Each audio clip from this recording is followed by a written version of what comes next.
Supreme court के जजेस, high court के जजेस जरूर इसको देखें और आत्मचिंतन करें कि भारत की न्याय प्रणाली कहां पहुंच गई है। भारत में टोटल 5 करोड़ केसेस तो वो हैं जो district court, high court, supreme court में है। इसका मतलब 5 करोड़ परिवार न्याय की आशा में बैठा हुआ है। ऑन एन एवरेज एक परिवार में 6 आदमी रख लीजिए, तो यानी 30 करोड़ लोग न्याय की आस लगाए बैठे हुए हैं। 30 करोड़ का मतलब एक अमेरिका, 30 करोड़ का मतलब 15 ऑस्ट्रेलिया, 30 करोड़ का मतलब 7 कनाडा, 30 करोड़ का मतलब 1.5 ब्राजील। इतने लोग भारत में न्याय की आस में बैठे हुए हैं। और ये 5 करोड़ केस तो वो हैं जो district court, high court, supreme court में है। इसके पैरेलल हमारे देश में एक और जुडिशियल सिस्टम है, उसको कहते हैं तहसीलदार, एसडीएम, एडीएम, डीएम, कमिश्नर, जहां पे चकबंदी के मुकदमे चलते हैं। वो इस 5 करोड़ में काउंटेड नहीं है। जो तहसीलदार के यहां मुकदमा होता है, एसडीएम के यहां मुकदमा होता है, एडीएम के यहां होता है, डीएम के यहां होता है, चकबंदी अधिकारी जिसको सीओ कहते हैं, डीडीसी कहते हैं, एसओसी कहते हैं, वो एक इसके पैरेलल में है। और 5 करोड़ मुकदमे वहां पे भी चल रहे हैं। इसका मैं लाइव एग्जांपल देना चाहूंगा भारत की ब्लैक जस्टिस सिस्टम का। 1985 में जौनपुर में एक 10 बीघे जमीन का मुकदमा शुरू हुआ था। अभी वो सबसे नीचे पायदान पे है, जिसको कहते हैं चकबंदी अधिकारी।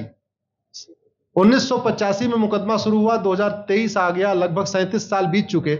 37 साल में यह नहीं तय हो पाया कि असली विल कौन सी है। 2 लोगों ने क्लेम किया, वो कह रहे हैं मुझे विल मिली है, वो कह रहे हैं मुझे विल मिली है। 37 साल में यह नहीं डिसाइड हो पाया असली विल किसकी है। अगर मान लीजिए आज डिसाइड हो जाए तो सीओ के बाद एसओसी, एसओसी के बाद डीडीसी, डीडीसी के बाद हाई कोर्ट, हाई कोर्ट के बाद सुप्रीम कोर्ट, यानी अभी 35 साल और लगेगा, 70 साल लगेगा। सेकंड जनरेशन मुकदमा लड़ रही है, ऑलरेडी सेकंड जनरेशन मुकदमा लड़ रही है। और इसी स्पीड से काम हुआ तो मुझे लगता है थर्ड जनरेशन आके मुकदमा जाके तब जाके सुप्रीम कोर्ट पहुंचेगा। दूसरा एग्जांपल, एक ग्लेरिंग एग्जांपल आपको देता हूं। 1971 के वॉर में पाकिस्तान में बम फेंकने वाले, पाकिस्तान के फौजियों के बहुत सारे बैंकर तोड़ने वाले एक कर्नल कबोत्रा है, पंचकुला में रहते हैं। दुश्मनों के उन्होंने दांत तोड़ दिए। आज 2000 से उनके मकान पे किसी ने कब्जा किया हुआ है। 2023 आ चुका है, 23 साल में वो अपने मकान को नहीं छुड़ा पाए। अभी मामला पंचकुला की डिस्ट्रिक्ट कोर्ट में है, उसके बाद चंडीगढ़ हाई कोर्ट जाएगा, फिर सुप्रीम कोर्ट जाएगा। तो 23 साल में वो सबसे नीचे पायदान पे है। वास्तविकता यह है, अंग्रेज चले गए, अंग्रेजी कानून यहीं छोड़ गए, अंग्रेजी व्यवस्था यहीं छोड़ गए। यह व्यवस्था भारत में न्याय देने के लिए नहीं बनी थी। यह जो न्यायिक जुडिशियल सिस्टम था भारत में जो बनाया गया, वो केवल और केवल भारत को लूटने बांटने के लिए बनाया गया था। क्योंकि कानून वही चल रहा है, जुडिशियल सिस्टम वही चल रहा है, इवन हमारा ड्रेस भी वही चल रहा है। अंग्रेज काले कपड़े पहनते थे, हम भी काले कपड़े पहनते हैं। अंग्रेज जून के महीने में उनको गर्मी लगती थी तो 1 महीने छुट्टी करके इंग्लैंड चले जाते थे। आज भी हमारा हाई कोर्ट, सुप्रीम कोर्ट पूरे मई जून बंद रहता है। अंग्रेजों को क्रिसमस के टाइम में दिसंबर में छुट्टी मनाना जाना होता था, 1 महीने छुट्टी कर चले जाते थे। आज भी हमारी हाई कोर्ट, सुप्रीम कोर्ट दिसंबर में, क्रिसमस के टाइम में 15 दिन 20 दिन बंद हो जाती है। तो सोच वही है, किताबें वही है, व्यवस्था वही है, कानून वही है। तो स्वाभाविक सी बात है, जस्टिस होगा कहां से? जस्टिस कैसे होगा? हम 2023 में 1860 का इंडियन पिनल कोड लेके घूम रहे, 1861 का पुलिस एक्ट लेके घूम रहे, गवाहों के बयान 1872 के कानून से हो रहे। हमने सब कुछ वर्ल्ड क्लास कर लिया, लेकिन अपने जस्टिस सिस्टम को कंपेयर करने की कोशिश ही नहीं किया। जितने में एक एयरपोर्ट बनता है, एक एयरपोर्ट बनाने में 25,000 करोड़ की लागत आती है। अगर हमारी सरकारों ने एक एयरपोर्ट की कीमत जुडिशियल सिस्टम पे खर्च कर दिया होता तो हमारी न्यायिक व्यवस्था अच्छी हो गई होती। आज घटिया, चूंकि अकाउंटेबिलिटी नहीं है, जुडिशियल सिस्टम में कोई अकाउंटेबिलिटी नहीं है। किसी के साथ न्याय हो जाए, अन्याय हो जाए, कोई फर्क नहीं पड़ता। निर्दोष को जेल हो जाए, जज की कोई अकाउंटेबिलिटी नहीं। दोषी को बेल हो जाए, जज की कोई अकाउंटेबिलिटी नहीं। लाखों लाख लोग जेल में सड़ रहे हैं, लाखों धोखेबाज भ्रष्टाचारी बाहर घूम रहे हैं। मूल कारण है ब्लैक जस्टिस सिस्टम। आपने बहुत अच्छा, आपने इसमें वेब सीरीज बनाया है और इस देश में world class airport, world class highway, world class shopping mall, सब कुछ वर्ल्ड क्लास बना लिया। इनफैक्ट अपना मोबाइल का डेटा सुरक्षित रखने के लिए हमारे सांसद, विधायक, जज आईफोन भी यूज करते हैं, अमेरिका का आईफोन यूज करते हैं, हमारा डेटा सुरक्षित हो जाए। लेकिन भारत सुरक्षित हो जाए उसके लिए यह नहीं देखते कि जापान में कौन सा कानून है, अमेरिका में कौन सा कानून है, सिंगापुर में क्या अच्छा चल रहा है। कनाडा में रेंट का मामला एक डेट में खत्म होता है। सिंगापुर में अभी कुछ दिन पहले एक व्यक्ति के पास 900 ग्राम गांजा पाया गया, उसको फांसी हुई है। दोबारा वहां ड्रग स्मगलिंग होगी क्या? तो भारत में चाहे वो ड्रग स्मगलिंग है, माफिया राज है, ह्यूमन ट्रैफिकिंग है, इन सब के लिए हमारा जस्टिस सिस्टम जिम्मेदार है। कोई भी अपराध होता है उसमें दो पक्ष होता है, एक पीड़ित, एक अपराध करने वाला। जो पीड़ित होता है वो चाहता है जल्दी उसको न्याय मिल जाए, अपराध करने वाला चाहता है मुकदमा लंबा चले। भारत का न्यायिक सिस्टम अपराध करने वाले के साथ खड़ा है। बलात्कारी चाहता है उसका मुकदमा 30 साल चले और मुकदमा 30 साल चलता है। भू माफिया चाहता है कि गरीब की जमीन पे कब्जा कर ले, उसका मुकदमा 50 साल चले और आज की डेट में मुकदमा 50 साल चल रहा है। इसका मतलब वर्तमान न्यायिक सिस्टम बलात्कारी के पक्ष में है, भू माफिया के पक्ष में है, ड्रग स्मगलर के पक्ष में है, ह्यूमन ट्रैफिकर के पक्ष में है, नक्सलियों के पक्ष में है, माओवादियों के पक्ष में है, जो लोग देश विरोधी काम कर रहे हैं उनके पक्ष में है। 40 साल 50 साल के बाद किसी व्यक्ति ने मिलावट करके लोगों का स्वास्थ्य खराब कर दिया, उसको 50 साल के बाद सजा हो रही है। इस बीच उसने कम से कम पता नहीं कितने लोगों का और भी कर दिया। तो ये जो जस्टिस सिस्टम होता है दवा की तरीके काम करता है। जैसे दवा अच्छी होती है बीमारी तुरंत ठीक हो जाती है, अगर दवा घटिया होती है तो बीमारी बढ़ जाती है। दवा खाने के बाद शरीर एज इट इज नहीं रहता, या तो बीमारी ठीक होती है या तो बीमारी बढ़ती है। अगर कोई आदमी एक गांव में किसी के साथ कुछ गलत कर दे, उसको 6 महीने के अंदर सजा हो जाए, साल भर के अंदर हो जाए, दूसरा अपराध वहां नहीं होगा। लेकिन अगर उस व्यक्ति को पनिशमेंट नहीं मिला तो स्वाभाविक सी बात है उसने उसको और मोटिवेट कर दिया। कहते नहीं ऐसे बुखार है, तुरंत 2 गोली खाइए बुखार ठीक हो गया, लेकिन अगर आपने दवा नहीं खाई या गलत दवा खा लिया तो टाइफाइड होगा या निमोनिया होगा। दुर्भाग्यवश ये हमारा जस्टिस सिस्टम यही कर रहा है। आज की डेट में जितनी समस्याएं हैं, चाहे वो घूसखोरी है, जमाखोरी है, मिलावटखोरी है, कालाबाजारी है, नशा तस्करी है, मानव तस्करी है, सोना तस्करी है, ड्रग स्मगलिंग है, या नक्सलवाद है, या माओवाद है, या कट्टरवाद है, जो भी समस्याएं हैं, उसका एक बहुत बड़ा कारण यह है कि हमारा जस्टिस सिस्टम उसको टैकल नहीं कर पा रहा है, उसको पकड़ नहीं पा रहा है, और इसीलिए भारत में अराजकता है। मैं तो इतने जानता हूं, ऐसी कोई बीमारी नहीं जिसकी कोई दवाई नहीं, ऐसी कोई समस्या नहीं जिसका कोई समाधान नहीं।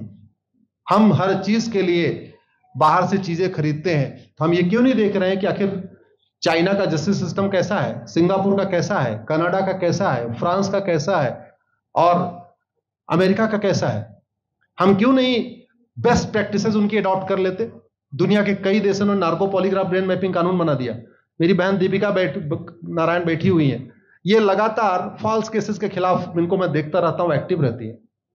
एक कानून बन जाए नार्को पॉलीग्राफ ब्रेन मैपिंग और कंप्लेन पे अंडरटेकिंग ले लिया जाए कि जो कुछ मैं शिकायत कर रहा हूं इसके लिए मैं अपना नार्को पॉलीग्राफ ब्रेन मैपिंग कराने के लिए तैयार हूं, हजारों की संख्या में फेक केसेस खुद ही खत्म हो जाएंगे। आज की डेट में लोग जुडिशरी की लापरवाही के साथ साथ फर्जी केस से परेशान है, फर्जी गवाही से परेशान है, फर्जी एफआईआर से परेशान है, हजारों परिवार परेशान है। कई बार देखा गया कि जो फैमिली के केसेस होते हैं उसमें कितने सारे फेक केसेस भी आ रहे हैं। तो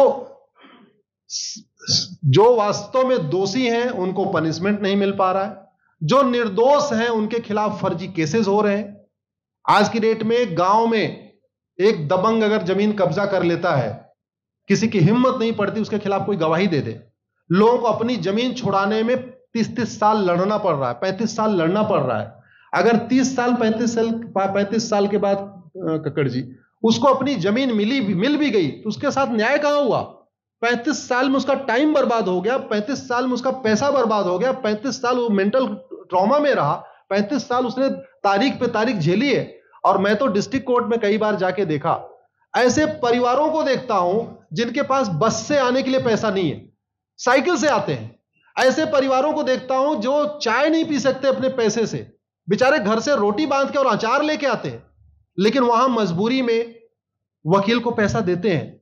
तो हमारी कोर्ट कचहरी वास्तव में दलाली का अड्डा बन गया है, हमारी कोर्ट कचहरी भ्रष्टाचार का अड्डा बन गया है।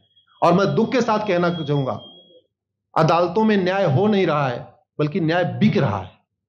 जिनके पास पैसा है, वो कि उन्होंने कितना बड़ा क्राइम किया हो, मर्डर किया हो, रेप किया हो, उनको जमानत हो रही है, और जिनके पास नहीं है वो बेचारे जेल में सड़ रहे हैं। कई बार तो देखा गया, मैंने मेरे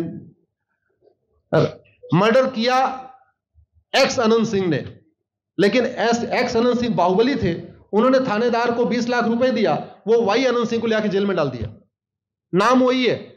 अब उसके बाद क्या हुआ, 20 साल मुकदमा चला और फिर सबूत के अभाव में छूट गया। तो जिसने मर्डर किया वो तो कभी जेल गया ही नहीं, एक निर्दोष जेल गया, 10-20 साल के बाद उसने अपना जमीन बेचा, सब कुछ किया, माँ बाप सब कुछ तबाह हो गए, फिर वो सबूत के अभाव में छूट रहा है। तो सबूत के अभाव में अगर 20 साल के बाद छूट भी गया हो, उसका 20 साल कौन लौटाएगा? उसके 20 साल के लिए कौन जिम्मेदार है? उसके 20 साल जो बर्बाद हुआ, उसके लिए संविधान की शपथ लेने वाले जिम्मेदार हैं। संविधान के प्रियम्बल में लिखा है, हम आपको जस्टिस देंगे, हम आपको न्याय देंगे। न्याय देने की जिम्मेदारी किसकी? जिन्होंने शपथ लिया। शपथ कौन लेते हैं? जजेस लेते हैं, सांसद, विधायक, मंत्री लेते हैं। तो आज की डेट में अगर लोगों को न्याय नहीं मिल रहा है, तो इसके लिए वही जिम्मेदार हैं जो संविधान की शपथ लेते हैं। संविधान की शपथ लेने वालों को वेतन, भत्ता, गाड़ी, बंगला इसीलिए मिलता है कि लोगों को न्याय मिल सके, फास्ट जस्टिस मिले, कंप्लीट जस्टिस मिले। अनफॉर्चुनेटली कंप्लीट जस्टिस मिलने में तो 50-60 साल लग जाता है, फास्ट जस्टिस तो सपना हो गया है। इसलिए आज आपने जो ये वेब सीरीज बनाई है, मैं आपको धन्यवाद देता हूं। एक ऐसे विषय पे जिस पे कोई टच नहीं करता, लेकिन जिससे करोड़ों लोग पीड़ित हैं। मैंने कहा ना, 5 करोड़ लोग सीधे district court, high court, supreme court के केसेस से पीड़ित हैं, और 5 करोड़ मुकदमे एसओसी, डीडीसी, तहसीलदार के यहां चल रहा है। तो अगर 5 करोड़ से 30 करोड़ लोग इधर पीड़ित हैं, तो उधर भी पीड़ित है। वास्तव में बहुत बड़ी संख्या भारत में इसी से पीड़ित है, और अपराध, भ्रष्टाचार और जितनी भी अराजकता चल रही है, उसका मूल कारण भी यही है।